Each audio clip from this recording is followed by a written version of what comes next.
ओम नमः शिवाय। दोस्तों, हर हर महादेव। शिव भक्ति ज्ञान चैनल में आपका स्वागत है। कैसे हैं आप? आपके स्वस्थ जीवन की मंगल कामना करते हुए आज बात करते हैं प्रदीप मिश्रा जी के मुखारबिंद से सरल व अचूक उपाय। जिसको मैंने जीता। अहंकार में 3 गए धन वैभव और वंश, ना मानो तो देख लो रावण कौरव कंस। अभिमानी तो है। एक गांव में एक कुआं 7 जात का आदमी पानी पिए और उस कुएं में एक कुतिया आके, काली कुतिया गिर गई, मर गई, बदबू मार रही है। एक गांव में एक कुआं और एक कुआं, 7 जात का आदमी उस कुएं में पानी पिए, एक काली कुतिया आकर उसमें गिर गई। अब कुतिया गिर गई, बदबू मारने लगी। गांव के लोगों को लगा कि गांव में एक ही कुआं, 7 जात का आदमी पानी पिए और कुतिया गिर गई, करें तो करें क्या। अब गांव के लोग विचार करे, पंडित जी के पास गए, महाराज जी गांव में एक ही कुआं, 7 जात का लोग पानी पिए, कुतिया गिर गई, करें क्या। पंडित जी ने कहा क्या हो रहा है? कुएं में बदबू बहुत आ रही है। तो पंडित जी ने कहा एक काम करो, अपने यहाँ पर पुराण बजवाते हैं। पुराण बजवाई, भंडारा करा, यज्ञ करा, पर कुएं की बदबू नहीं गई। सारा अनुष्ठान कर लिया, यज्ञ अनुष्ठान, कन्या भोज, भंडारा सब कर लिया, पर कुएं की बदबू नहीं गई। अरे सारा काम कर लिया पर कुएं की बदबू नहीं गई। तब पंडित जी बोले ऐसा लगता है गांव में श्राप लग गया है, कुएं को ऐसे ही छोड़ो, दूसरा कुआं बनवाएंगे। 6 महीने के बाद कोई संत आए, संतों से कहा महाराज हमारे गांव में एक ही कुआं, 7 जात का आदमी एक ही कुएं से पानी पीता है, एक ही कुएं का पानी पीता है। एक काली कुतिया आकर इस कुएं में गिर गई, बदबू मार रही है, महाराज क्या करें। संत ने कहा एक बात बताओ, क्या करा तुमने? हमने सत्यनारायण जी की कथा करवाई, रामायण, भागवत गीता, कन्या भोज, भंडारा सब कुछ करवाया, पर कुएं की बदबू नहीं गई। आप बताओ। संत बोले ये बताओ, कुएं में से कुतिया निकल भाई कि बस महाराज यही नहीं करवाया। संत ने कहा अरे मूर्खों, अगर कुएं में से कुतिया निकाल कर बाहर कर देते और पानी निकाल देते, कुआं साफ हो जाता, बदबू मारना बंद कर देता। बस यही तो हमारी गलती है। मन रूपी कुएं में जब तक अहंकार रूपी कुतिया पड़ी रहेगी, तब तक बदबू मारती रहेगी, मेरा मेरा करते रहोगे। और जिस दिन ये अहंकार रूपी कुतिया निकल गई, हे परमात्मा सब तेरा नजर आने लगे, कुछ भी मेरा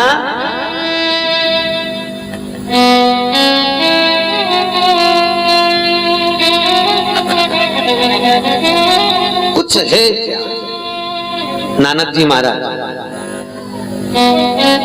परम पूज्य नानक जी महाराज की उम्र छोटी थी, किराने की दुकान पर काम करे। एक बार कोई खरीदारी करने के लिए आ गया, 13 किलो चावल मांगे, नानक जी ने दे दिया। गुरु नानक जी ने जब 13 किलो चावल दिए, अब तो कोई 5 किलो लेने आए तो कितना देने? अरे बोलो तो 13 किलो। कोई 8 किलो मांगे तो 13 किलो, कोई 14 किलो मांगे तो 13 किलो, कोई 10 किलो मांगे तो 13 किलो। अब लोगों ने कहा नानक जी तो पागल हो गए जी, देखो तो सही, सब 13 किलो दिए जा रहे हैं। नानक जी से पूछा, माँ ने बेटा ये क्या कर रहा है? नानक के मैया ना जाने मुझे क्या हो गया, मेरी बुद्धि में तेरा ऐसा अटक गया कि हे परमात्मा जो कुछ भी है सब तेरा, मेरा तो कुछ भी नहीं है। वो नानक उसी दिन से गुरु नानक हो गया। बस वो 13 पे अटके तो गुरु नानक होगा। कितने पे? 13। परंतु बहुत कठिन है ये कहना, बहुत कठिन। क्या कहना? 13। लोग तो मंदिर में भी नहीं कहते, आरती जरूर गाते हैं। कौन सी? 13, एक हाथ में वो घंटा, एक हाथ में तेरा तुझको। घंटी नहीं बजा रहे हैं, जरा हाथ देखिए। तेरा तुझको अर्पण क्या लागे। प्रॉपर्टी ली जाती है, जमीन जायदाद ली जाती है, तो सिग्नेचर का मूल नहीं होता, काय का होता है? अरे बोलो तो क्यों? प्रॉपर्टी ली है तब तेरे को अहंकार आएगा, मैं इतनी जमीन का मालिक, मैं इतना अंका।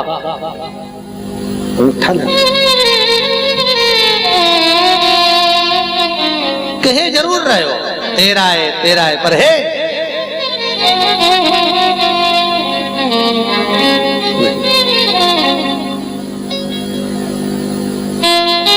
जाकर मुख तो देखो।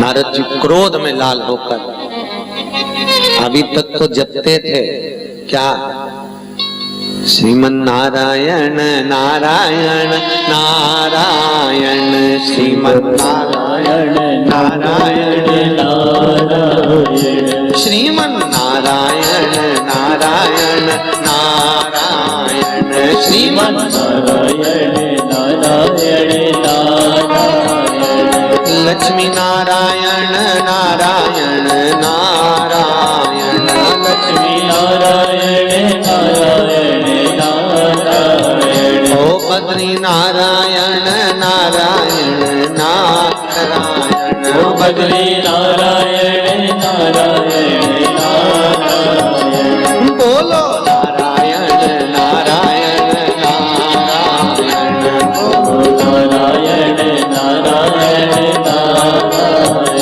श्रीमन नारायण नारायण नारायण, श्रीमन नारायण नारायण नारायण, जय हो।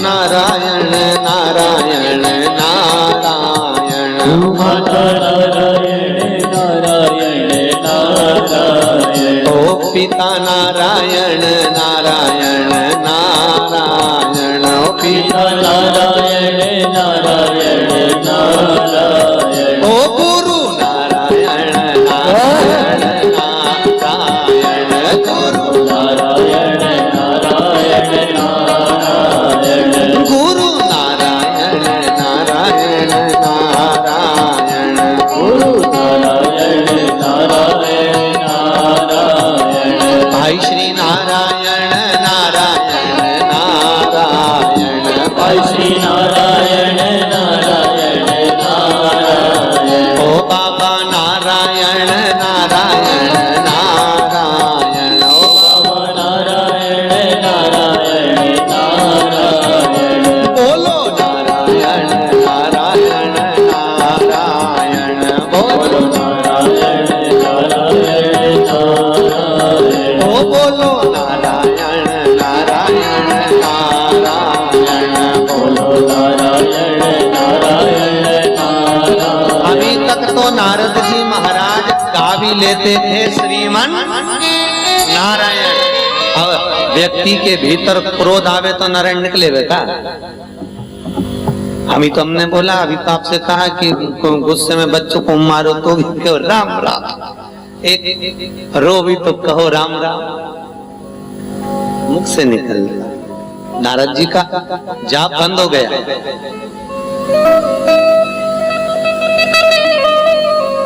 कोई अहंकार को अगर तोड़ देना, अहंकार तोड़ने वाला भी कोई सदगुरु होता है जी, याद रखिए। एक महाराज जी प्रवचन दे रहे थे, प्रवचन में एक वेश्या खड़ी हो गई और निकल कर बाहर चली गई, थोड़ी देर बाद फिर आकर बैठ गई। एक गांव के व्यक्ति ने खड़े होकर पूछा, महाराज जी बताइए आपके बाप का नाम क्या?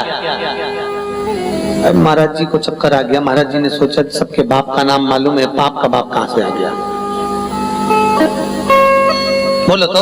अब महाराज जी तो चुप रहे। 2 दिन होगा, महाराज जी ने कहा कल बताऊंगा, फिर कल हो गया, फिर नहीं बताया, परसों हो गया। वेश्या ने कहा महाराज जी आप जब मंदिर जाते हो ना, बीच में मेरा वेश्यालय पड़ता है, आपके चरण रखोगे मेरा वेश्यालय कृतार्थ हो जाएगा ना, आप जरूर आइएगा। महाराज ने कहा ए पागल हो गई वेश्या, हम संत होकर किसी वेश्या के घर नहीं जाते। वैश्या ने कहा मैं इंतजार करूंगी। दरवाजे पर वैश्या बैठी रही। जैसे ही संत जाने लगे वैश्या ने चरण पकड़ लिए, बाबा चलिए मेरा घर पवित्र कर दो। बाबा ने मना करा, हम संत होकर किसी वैश्या के नहीं जाते। इतने में वैश्या ने पर्स खोला, 500 का नोट हेड़कर महाराज जी के चरणों में रखकर कहा, महाराज जी प्लीज चल दीजिए, पांव रखकर वापिस आ जाना। महाराज जी ने 500 का नोट जेब में रखा, कहा जल्दी चल मेरे पास समय कम है। महाराज गए। वैश्या ने आसन लगाया, महाराज जी को बिठा कर कहा, महाराज आज तक मेरे वैश्यालय में किसी संत ने भोजन नहीं करा, आप कृपा कर दें तो भोजन बना दूं। मैं बना कर रखा है, खा लीजिए। संत बोले हम वैश्या के हाथ का भोजन करेंगे? हम इतने बड़े संत और वैश्या के हाथ का भोजन हम नहीं करते। वैश्या ने पर्स खोला, 2 500 के नोट हेड़े, महाराज जी के चरणों में रखा। महाराज जी ने 500 के नोट जेब में रखे, कहा जल्दी से भोजन ला, देरी हो रही है। वैश्या भोजन लाकर रखी। महाराज जी रोटी टुकड़ा तोड़कर खाने वाले थे। इतने में वैश्या ने कहा, गुरुदेव आज तक मेरी ने किसी संत को अपने हाथ से भोजन नहीं कराया है। आप अगर मेरे हाथ से भोजन कर ले तो मेरा जीवन पवित्र हो जाए। संतों ने कहा, अरे पागल मूर्ख संत बोले, ये कैसी मूर्खों जैसी बात करती है। एक तो तेरे घर में आ गए, तेरे हाथ का बना भोजन कर रहा है, ऊपर से कह रही तेरे हाथ का पाप, ये नहीं हो सकता। वैश्या ने 4 500 के नोट रखे, महाराज जी ने मुंह खोला। वैश्या ने रोटी का टुकड़ा तोड़ा, महाराज के मुख में दिया, फिर टुकड़ा तोड़ा, महाराज के मुंह में देने वाली थी, रोटी का टुकड़ा नीचे रखा और एक थप्पड़ महाराज के गाल पर दिया। वैश्या ने जो जोरदार थप्पड़ महाराज के गाल पर दिया। महाराज पूछे तूने ये क्या करा? वैश्या कहती है, गुरुदेव प्रश्न का उत्तर दे रही थी। क्या उत्तर है? रोज गांव का व्यक्ति प्रश्न करता था, पाप के बाप का नाम बता दो। उसी का उत्तर है, पाप के बाप का नाम लोभ है। पाप के बाप का नाम लोभ है। लोभ के चक्कर में, लालच के चक्कर में व्यक्ति पाप कर्म कर बैठता है। जैसा मैं बोलती महाराज वैसा आप करते जाते, मात्र लोभ के चक्कर में। महाराज ने वैश्या के चरण पकड़ लिए। मेरा गुरु ने मुझे केवल पढ़ाया था, पर सही ज्ञान तो तूने दिया है। और संत वहां से गंगा के तट चले गए। कोई कोई आ जाता है जीवन में, ऐसा ज्ञान दे जाता है जी कि वो जिंदगी भर दिमाग में बैठा रहता है। और ये ना सोचिए कि ज्ञान केवल पढ़ने से मिलेगा। ये ना सोचिए, एक पति पत्नी सो रहे थे, केवल सो रहे हैं, और रात को पत्नी उठकर 3 बजे जाग गई। पति ने पूछा क्या हो गया, तू जगकर क्यों बैठी है? मुझे नींद नहीं आ रही। क्यों नहीं आ रही? नहीं नींद नहीं आ रही। क्यों नहीं आ रही? अरे मुझे ऑफिस जाना, तू तो सो। नहीं मुझे नींद नहीं आ रही। क्यों नहीं आ रही? रात को पत्नी बोली, मान लो अपन को एक पप्पू हो गया तो कहाँ सोएगा?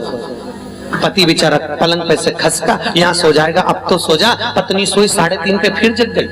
फिर रात को पूछा अब क्यों जग गई, अब क्या हो गया? मान लो अपने को एक पप्पी हो गई, कहाँ सोएगी? पति और खसका, यहाँ सो जाएगी, अब तो सो जा, मेरे को ऑफिस जाना है दूसरे दिन, सो जा। पत्नी 4 बजे फिर जग गई और पूछा अगर एक और पप्पू हो गया तो कहाँ सोएगा? पति के यहाँ सोएगा। जैसे ही खसका पलंग से नीचे गिर गया, पति तो नीचे गिर गया और पत्नी से कहा अब तो सो जा। पत्नी सोई और सोने के बाद में पति रात को नींद नहीं आई, उठ गया, बैग तैयार करा, कपड़े रखे, पति जाने की तैयारी करने लगा। इतने में पत्नी ने पूछा रात को इतनी अच्छी बातें कर रहे थे, अब ये सुबह सुबह कहाँ जा रहे हो? पति बोला मात्र एक पुत्र की कामना रात को करी और कमर की हड्डी टूट गई पलंग पर से गिरने से। अगर पुत्र पैदा हो गया ना जाने कौन कौन सी हड्डी तोड़ेगा, उससे अच्छा है कि हरिद्वार चले जाओ, गंगा के घाट चले जाओ। ज्ञान कभी भी पैदा हो सकता है, ज्ञान कभी भी प्राप्त हो सकता है, ज्ञान का कोई समय नहीं होता है। कब मिल जाए, कैसे मिल जाए, कहाँ मिल जाए, किस तरह से मिल जाए, किस तरह से आ जाए, समय की सीमा नहीं।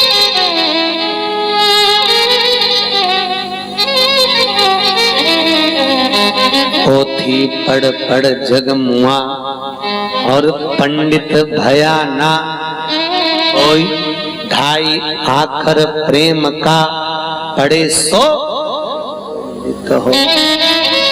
ज्ञान कब मिला है, ज्ञान किस तरह से मिला, ज्ञान कब प्राप्त हो सकता है? ज्ञान का कोई समय नहीं है, ज्ञान पाने का कोई समय नहीं है। कब आया कब गया, बस निवेदन है। नेत्र चक्षु खोल कर रखिए, मस्तिष्क के चक्षु खोल कर रखिए। शिव महापुराण ज्ञान से परिपूर्ण है।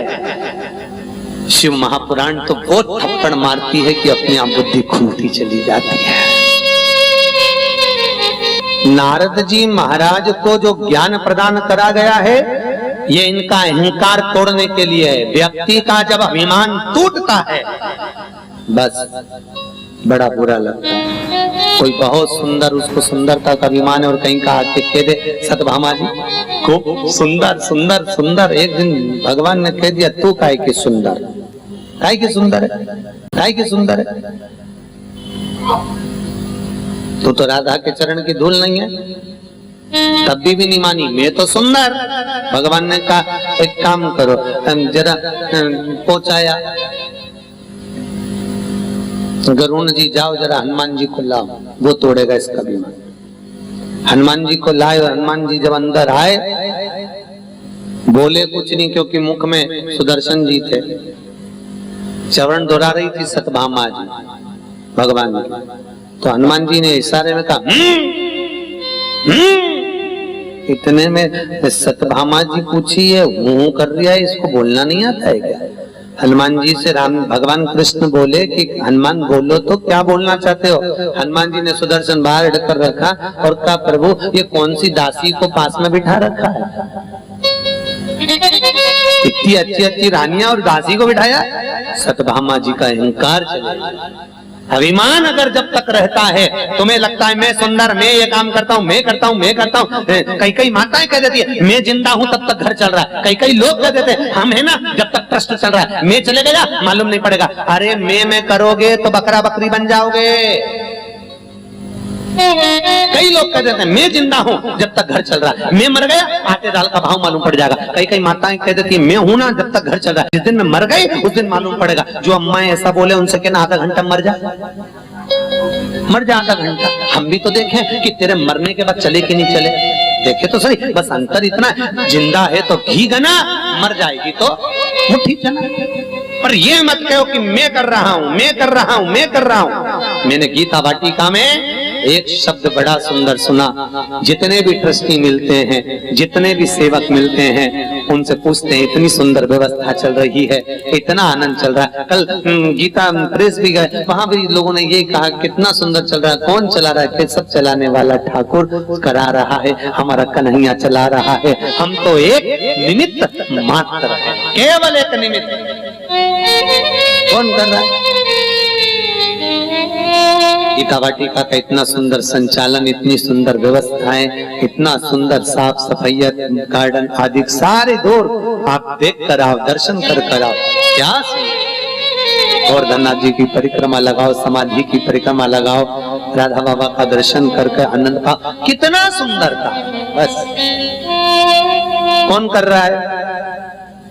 मेरा सब काम राम कर रहे हैं और हम राम के बल पे आराम कर रहे हैं। कर तो वो रहा है, हम तो एक निमित्त है।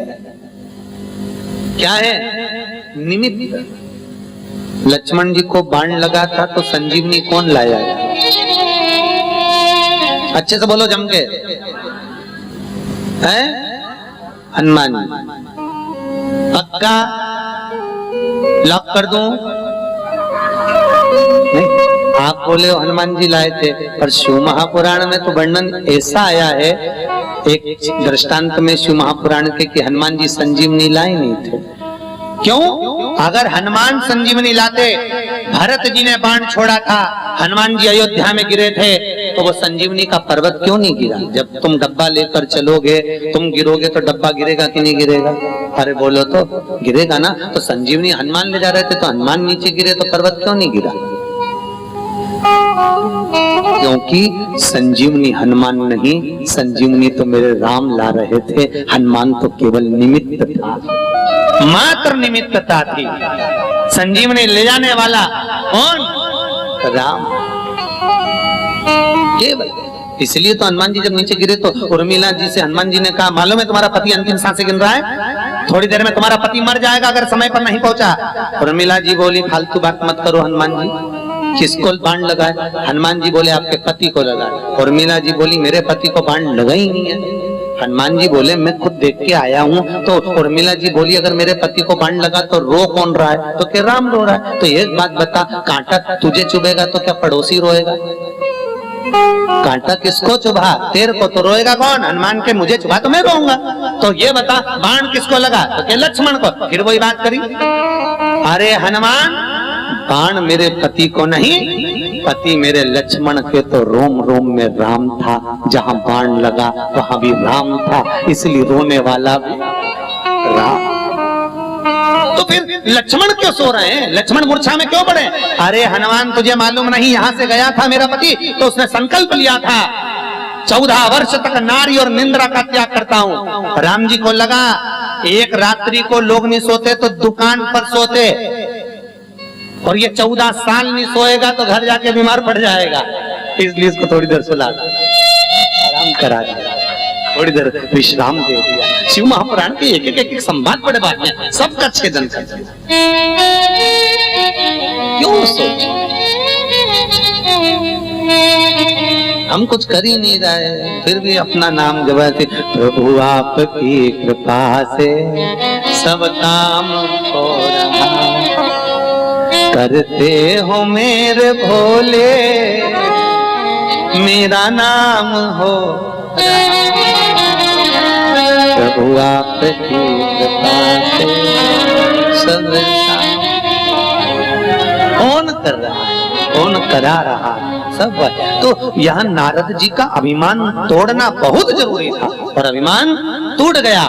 जब अभिमान टूटता है दिल कचोटता है, आहें भरता है, क्रोध आता है, और वही क्रोध भगवान विष्णु के सामने निकल गया और कहा, हे नारायण मेरे को तुमने स्त्री के लिए रुलाया है, पृथ्वी पर तुम्हें अवतार लेना पड़ेगा, जन्म लेना पड़ेगा, जैसे मैं रो रहा हूं तुम्हें भी। भगवान ने माया हटाई, नारद चरणों में पड़ गए। ओए नारद जी ने जाकर नारायण के चरण पकड़े तो नारायण कह रहे मेरे चरण पकड़ने से क्या होगा? ये तेरी जो लीला हुई है, तेरा जो अभिमान टूटा है, तुम्हें जो क्रोध आया है, ये सारी जो लीला हुई है, तूने शंकर के लिए जो शब्द कहा उसके कारण।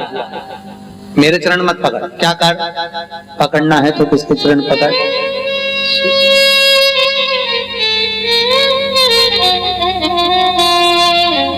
इतना सहज देव, कोई कुछ बोल भी देता है तो बैठा रहता है।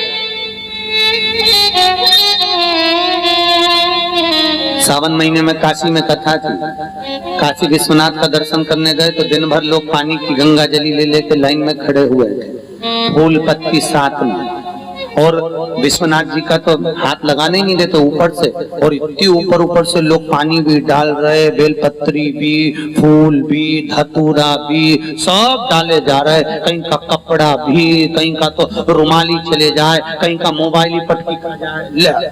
और मैं बोला शिष्य देखो तो इसका इतना भोला देव का मिलेगा, फिर भी बैठे डालो, फिर भी बैठे डालो, तुम तो डालो, और कितना बच्चा वो भी लाके डालो, तो भी बैठे, कुछ लेना ना देना, अलमस्ती से डालिए।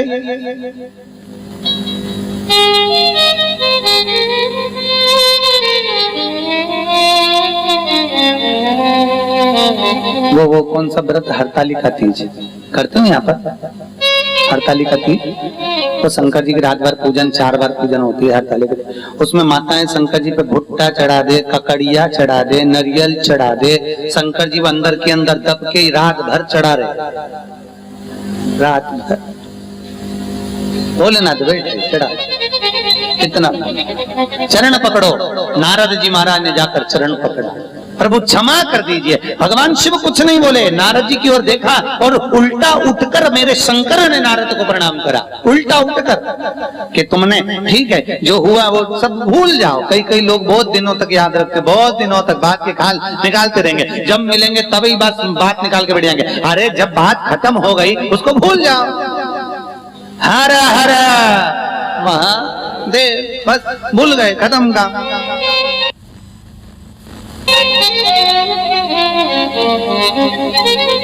पर नहीं,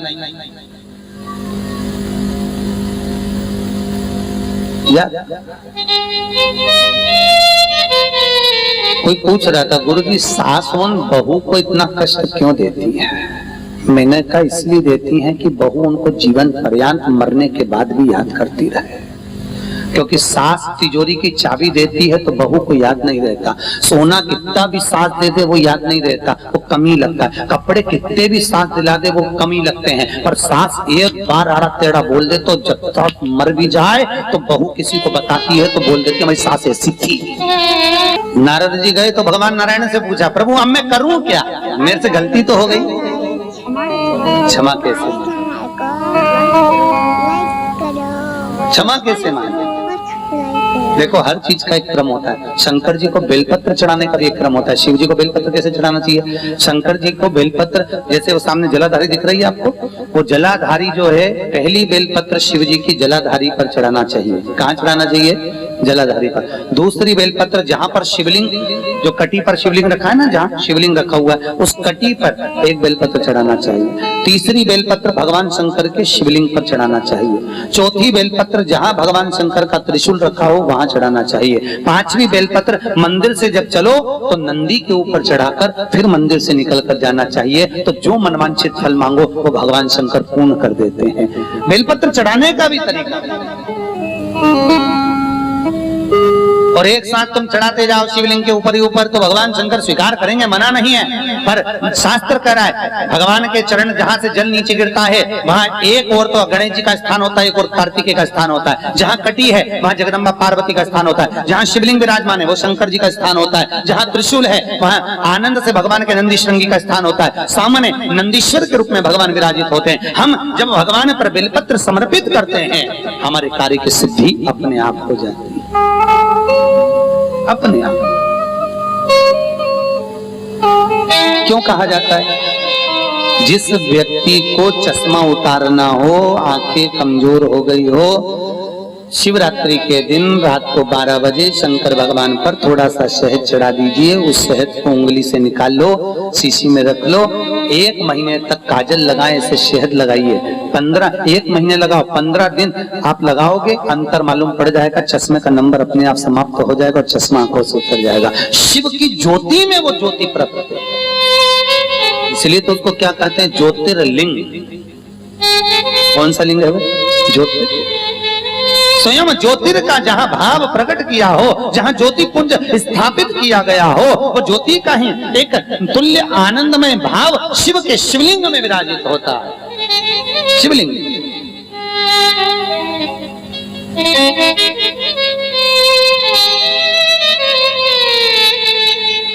जो बच्चा पढ़ाई में कमजोर होता है, जिसको लिखना नहीं आता, बच्चे लोग याद तो कर लेते हैं पर कॉपी में लिख नहीं पाते, उसको एक ही बात कहो, शंकर जी के मंदिर में जाओ, चंदन घस के ले जाओ और चंदन को 3 उंगली से उस शिवलिंग पर उस बच्चे को ओम बनाना सिखाओ। शिवलिंग पर जो बच्चा ओम बनाना पूरा चालू कर देता है, उस बच्चे को माँ फिर हाथ पकड़ के नहीं पढ़ाती, वो बच्चा अपने आप लिखना चालू कर देता है। केवल शिवलिंग पर ओम लिख देने पर उसको कर्मता दिखाइए।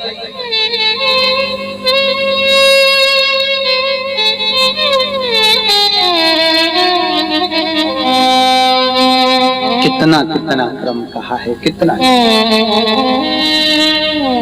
हर हर महान देव हर। भगवान शिव ओघड़ी के लिए नारद जी के कह रहे हैं नारायण कि एक काम करो नारद, तुम चंद्रभागा नदी के तट पर चले जाओ और चंद्रभागा नदी के तट पर जाकर वहां चंद्रभागा के तट पर भगवान का बालू रेत का शिवलिंग बनाकर उनकी आराधना करने के लिए बैठे। नारद जी चले। चंद्रभागा नदी का तट कहां पर है? चंद्रभागा नदी पंढरपुर। पूरी भारत की भूमि पर एक ही भगवान विष्णु का ऐसा मंदिर है जिनके मस्तक पर शंकर जी बैठे हैं। कहा? जम के तो बोलो। पंढरपुर। कौन कौन गया है पंढरपुर दर्शन करने हरि विठ्ठल का? गए? वाह वाह। हरि विठ्ठल का जहां पर भगवान दोनों हाथ कमर पर रखकर खड़े हुए हैं, उन पांडुरंगा का, हरि विठ्ठल का दर्शन करेंगे तो उनके मस्तक पर शिवलिंग विराजा हुआ है। कभी आप ब्राह्मण को बोलेंगे, पंडित को बोलेंगे तो दिखाएंगे, और अगर मंदिर में नहीं दिखाए तो कोई पीतल की मूर्ति हरि विठ्ठल की दिख जाए तो बाजार में, तो जहाँ कोई सर्व करते हो बैठते हो, उस हरि विठ्ठल की मूर्ति पे भी आप दर्शन करेंगे तो शिवलिंग बना हुआ पूरा, जैसा जैसा ये बना है ऐसे तैसे शिवलिंग पूरी जलाधारी वगैरह सब बनी भगवान विष्णु के मस्तक हरि विठ्ठल। पूरी भारत की भूमि पर एक ही मंदिर है जहां भगवान नारायण के मस्तक पर स्वयं मेरा शिव बैठा हुआ, जिसको प्रेम से हरि विठ्ठल पांडुरंगा विठ्ठल। बोल पांडुरंगा भगवान की हर हर महादेव हर। केवल एक मूर्ति भगवान शिव जा। तो चंद्रभागा नदी के तट पर बालू रेत का शिवलिंग बनाकर नारद जी ने तप किया, भगवान ने वर प्रदान किया। आगे फिर भगवान शिव ने ब्रह्मा जी को प्रकट करवाया भगवान विष्णु की नाभि से, और ब्रह्मदेव को कहा आप सृष्टि की रचना करो। ब्रह्मा जी विचार में पड़ गए कि सृष्टि की रचना करूं तो करूं कैसे, क्या बनाऊं मैं, सृष्टि की रचना कैसे करा जाए, सृष्टि का विस्तार कैसे करा जाए, आखिर इस सृष्टि की रचना का विस्तार करूं तो करूं कैसे। तब भगवान शिव से निवेदन करा, हे भोलेनाथ आप तो सृष्टि का संहार करता भी हो, जन्म करता भी हो, सब कुछ आप ही हो, तो एक काम करिए प्रभु हमें बताओ कि हम सृष्टि कैसे बनाए। भगवान शंकर ने कहा पुरुष बना दो, नारी बना दो, तो हम पुरुष और नारी बनाए कैसे। भगवान ने अपना अर्धनारीश्वर स्वरूप का दर्शन करा दिया, आधा शिव आधा पार्वती। बोल अर्धनारीश्वर भगवान की। अर्धनारीश्वर स्वरूप का दर्शन कराया। अर्धनारीश्वर का स्वरूप का चित्र घर में नहीं होना चाहिए, ये मंदिर में हो सकता है, संतों के यहाँ हो सकता है, साधु तपस्वियों के यहाँ हो सकता है, ओघर बाबाओं के यहाँ हो सकता है, नागा साधुओं के यहाँ हो सकता है, पर घर में अर्धनारीश्वर का स्वरूप नहीं लगाया जाता, चित्र नहीं लगाया। अर्धनारीश्वर का स्वरूप बना दिया। जब अर्धनारीश्वर का स्वरूप बनाया तो ब्रह्मा जी से कहा अब सृष्टि रचो। तो ब्रह्मा जी को लगा कि आधा पुरुष आधा नारी बनाना है। ब्रह्मा जी ने सृष्टि रच दी तो आधा पुरुष आधा नारी में किन्नर बना दिए। अब किन्नर बना दिए तो भगवान को फिर चिंता लगी कि ये क्या बना दिया तुमने। तो कहे प्रभु आप ही तो बोले कि आधा पुरुष। हम आशा करते हैं कि भगवान शिव आपकी सभी मनोकामना पूर्ण करें। इस उपाय को करना ना भूलें। आज बस इतना ही, फिर मिलते हैं नेक्स्ट वीडियो में। दोस्तों वीडियो अच्छी लगी हो तो सब्सक्राइब और लाइक ज़रूर करें। ओम नमः शिवाय दोस्तों।